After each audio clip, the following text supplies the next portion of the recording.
Hello everyone, Josh here with Unveiled. It's been a long time since we've been on the YouTubes, but we're back. We're better than ever. Hopefully, we're feeling good. We're feeling refreshed.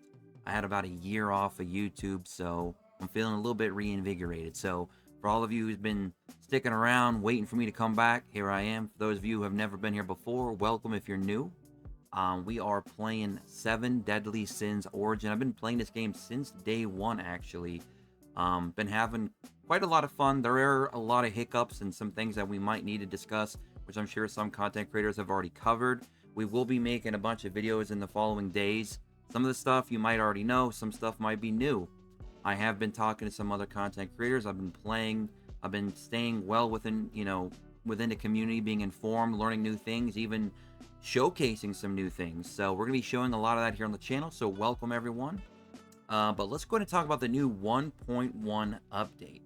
Now, I'm not going to talk too much about the new Hawk Pass. I'm saving it for another video, as well as the new hero Daisy. We're going to do a summoner skip video, which is kind of tradition around here for any games that drop new units that we're covering. So that's going to be a lot of fun. We're going to be going over the new Daisy. But let's talk about some of the new stuff that's, dropped with 1.1. Now, let's go into our mailbox. We got some goodies in our mailbox.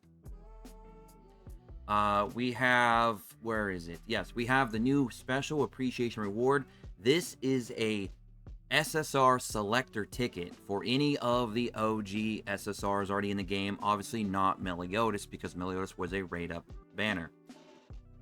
There are a lot of different routes you could take for this. It's also going to depend on what units you might be missing. For example, if you do not have Manny, I personally would go for Manny because she's just one of the best supporters in the entire game. Her light build is super universal. She's plug and play. You can put her in any team you want, and it's going to be very hard for her to be power creeped because she's doing so much for additional damage for your main DPS that it's just extremely helpful. There's also some really cool tips and tricks that you can learn utilizing the SR weapons on her as well. If you max limit break them, you can do some really cool stuff. She also allows you to see a lot of the star fragments out in the wild, so you can go ahead and claim those and level up your account and stuff like that and so forth. So she's just a really, really good unit. Another strong candidate for a pick would be Jericho if you're looking for a really strong, well-rounded burster. Deanne, kind of the same thing. She's really good at bursting and really good at tanking and healing. So she's also a very good plug-and-play character and is going to be essential for that Earth team if you're wanting to rock the Earth build with Daisy, which again we'll get into in another video. So there's definitely some really good pickups there. And hey, there's also Drake too. Don't forget about Drake if you want to go find some chests, you know what I mean? So we also have some other additional things.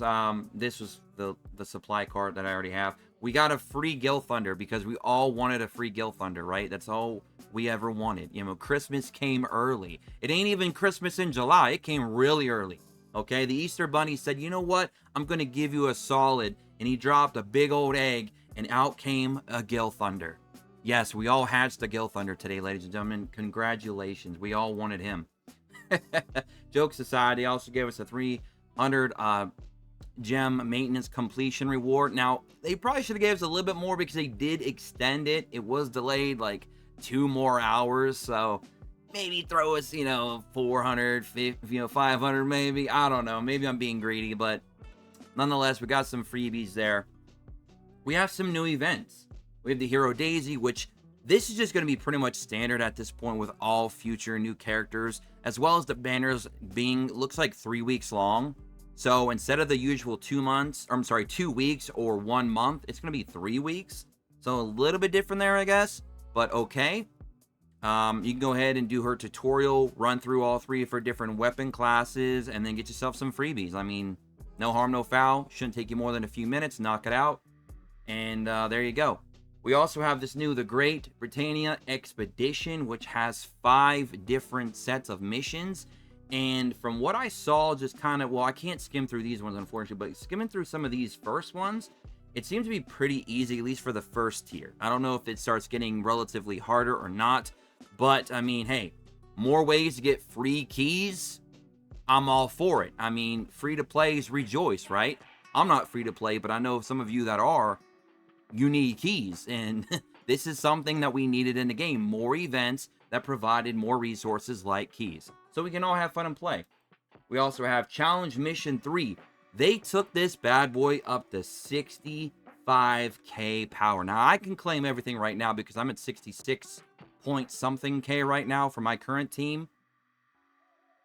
I'm telling you right now, when free-to-plays are able to start getting into some of these ones, these rewards are pretty incredible because you're basically getting free engraves for the most part. And a lot of those engraves, especially like if you're talking the SSR ones specifically, like the ones you get from these higher tier missions, you are getting a huge jump in power. I mean, those engraves do wonders for your account power, especially for your shared HP, because you get a lot of HP from those engraves. The only downside to engraves, I mean, we'll talk about more of it in a future video, is the RNG that comes with it, like the quality, the substats, the ability level 1 through 3, etc. Those things definitely play a factor in it, but hey, you're getting it essentially for free. It's not bad. You're also getting yourself some gems here. Not a lot of gems. They're still pretty stingy with gems. Even after this update, they're definitely still stingy with gems. So, I mean, that's just kind of some of the new events I got going on. I do like that. We will briefly skim over the Hawk Pass real quick. Now, there's 3 different Hawk Passes technically. There's only 2 sets of rewards, and then a little bonus on the third one. Now, the third one is mostly just allowing you to buy 20 levels instantly. Okay, you get a few extra little rewards there for $20, but the main Hawk Pass itself that provides you with all the goodies is $10. Now, $10 was a number that I had in my mind when I saw the leaks for the rewards. Thankfully, it looks like they might have changed those rewards slightly, I think, because I don't remember seeing a remnant of the Rift in there, which is like valued at $300 in their shop almost. This is for your engraves, to do like a reroll or essentially something like that. That, I don't believe that was in the leaks. I could be wrong. I might have just missed it. But if it wasn't and they added this now, that adds a lot of value to the pass in itself. Now, granted, for $10, you're getting all the value you need anyways, just from the, you know, all the different key bundles. You're getting a couple various resources. You're also getting an SSR weapon selector. You're getting some gold or platinum in there as well. So, I mean, it's not bad. For $10, the value's there. I could still see some disappointment. I know people probably were expecting more gems or more pulls or maybe even more keys. I feel you, but at the end of the day, it is $10. Not too bad. And even for the free-to-plays, you are going to get a few pulls out of this. You are going to get some key bundles out of this. So it's not all doom and gloom. I know the Battle Pass probably could be better. Hopefully we give them the feedback they need and they can improve on this going forward. But again, $10, I'm all for it. I'll probably pick it up later today. And we'll go from there. And it looks like you can level it up with gems. I would highly recommend not to do that. 16,000 gems to get to 80. Holy, let's not do that, okay? Even if you spend some money in this game, you're a casual spender, a light spender, or maybe you're a big spender, I still would not do that. Just level it up. If you got to buy the $20 one, do it, and then get the other 60 levels the hard way through your missions here. Just do that, guys. It's just not worth going in and spending almost 16,000 gems to do that. That's insanity. Let's not do that. We also have a new difficulty level for one of the boss challenges and dungeons. Now, in boss challenges, we go down here. We got the Abyss, Corrupted Warden, Orgot. Now, I'm happy about this because they kept it at 20. I was worried that they were going to put that sucker up to 30, 40, or even 50. Because this is now Marble we're talking about here, okay? They can do some crazy things. I am glad that they kept that at 20. And I am really happy that these are now a part of the drop rates. And you get a first-time clear reward for 3 of these. Now, I haven't done the full math on this, but you need 14 of these just to get a weapon to 3-star. And you can take a weapon up to 6 stars when you limit break. So I'm assuming it's probably going to take quite a lot of these to max out a single weapon. But the fact that these are now no longer behind a paywall or stuck behind salvaging SSR weapons, which is a grind, mind you, especially if you're free to play, you're kind of screwed there. So now everybody can kind of get their feet wet a little bit when it comes to limit breaking SSR weapons, which is really, really nice. I am glad that we get 500 gems for the first time clear. It's crazy though. Recommended power, 61.6k. So you might definitely want to start hopping back into parties now for Abyss mode. Because for a while there, including myself, Hell mode has become kind of a cakewalk, even solo. So now this might give me a reason to jump back into the co-op game. Let's go and look at the rates, by the way, too, before we get out of here. All right, so 10% chance for the Twisted. My bottom star, bottom top is 30%. The boots are 30, and the belt is 30. So, okay, good drop rates there on the SR. Obviously, you're going to guarantee to get an SR piece no matter what, but it is 30% and then 10. I believe Hell was 25%. I could be wrong. I have to go back and double check. These are actually not that bad of a drop. I am surprised. Now, I don't like that they're separated into the individual weapon class instead of just the universal ones. But I do like that it is a 20% drop rate initially just to even get one of these. Now, I'm not going to lie to you. Nunchucks, I'm probably not going to use those for almost anything right now. But all the other ones, I can definitely find uses for. So it's not the end of the world, right? Yeah, it's not the end of the world. But 20%, I was honestly thinking the drop rate was going to be like 5%. Or 10 if I was being generous. But they're doing 20 for the initial drop to get one of these. Okay, Netmarble, I'm seeing you here. I'm watching. You're doing some good things here. I love it. Now, we are 40% for the special tier ups, 80% for the Supreme, okay. All these other ones is fine. 19 to 21 special mastery EXP at 100% drop rate. Okay. 75 for special mastery, 5 to 6.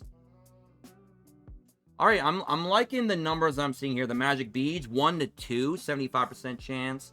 So I mean, the numbers are looking good on the rate ups or on the rates for Hell mode. Let me go back. Or I'm sorry for Abyss. Let me go back to Hell for a second though, because I'm pretty sure. Oh no, I guess it was 30%. I don't know why I thought it was 25%. I must be losing my marbles. It's all good though. I love seeing that we're getting more resources without having to use more keys. It's still 20 from Hell mode to Abyss. I love it. Now let's go check out Gila real quick, because she's the other one. The capital of the dead, Gila. All right. Go and rate info yet again. It's probably going to be similar to the other one. Okay, so these are 25% and 20%.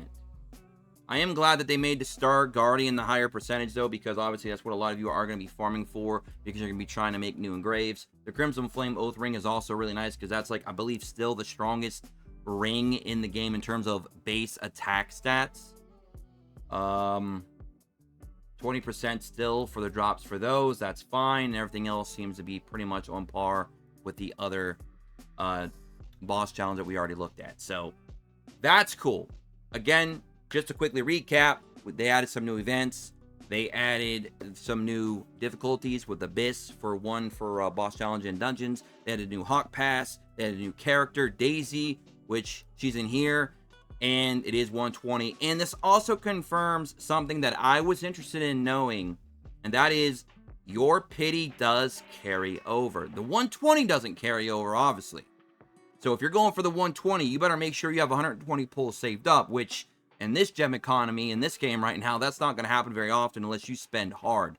But at least your SSR guaranteed 80 draw pity does carry over. Because I was at 9 out of 80 when I left Meliodas. Because I pulled him a few times, got him up to 8 out of 10. I got one more copy to get from the shop to get him to 9. Unfortunately, I did not max him. But I am glad to see that 80 pity does carry over from rate up banner to rate up banner. So, theoretically, you could go for that 80. You might not get it, but it's not the end of the world, because then when the next banner drops, you're already going to be close to that pity. And then when you get to that pity, it's 50-50. You get the new rate up character or one of the others in the pull. So that is a big confirmation for me personally to see that there. That's good. The exclusive skin. We got a new one here for our girl Daisy. The Fresh Scent of Autumn. Rate info, you can see right here some of the stuff you can get. Now, this is very expensive if you are pay to win or pay to play or whatever you want to call it. this is something that you might dabble in because this is going to be pretty pricey. Now, I know there's also some new pay-to-win bundles and stuff like that as well. I'm not going to go over that because I know a majority of you probably don't care. But not bad overall. Now, they've done some bug fixes. We're going to test that as we play throughout the day, especially co-op, to see if the connection issues are hopefully resolved finally. You know, going a month into the game almost. But, yeah, overall, you know, if I was to grade this update, I'd say probably 7 out of 10. 8 out of 10, maybe, if I'm feeling a little extra generous today, because overall, not bad. I think what really caught me off guard is this event right here. This event right here, depending on how hard these are to achieve for you free-to-plays out there, this might be one of the best things that they've added in this update, because this is free keys. And like I said, free keys is huge. And the battle pass for the free version, it's okay. But this looks like it could be something really, really good if it isn't insanely difficult to complete. So you guys let me know in the comment section below. Let me know on X. Let me know on all my other socials. You know, I'm everywhere. You can see all that stuff here on the channel in the description below. I'll see you guys in the Discord if you want to join there as well. I got it revamped and ready to go. So, yeah, that's going to be it for me. If you guys want to see some more Unveiled content, you know, what game would you like me to unveil next? Stick around, and I'll see you guys in the next one. Until then, peace.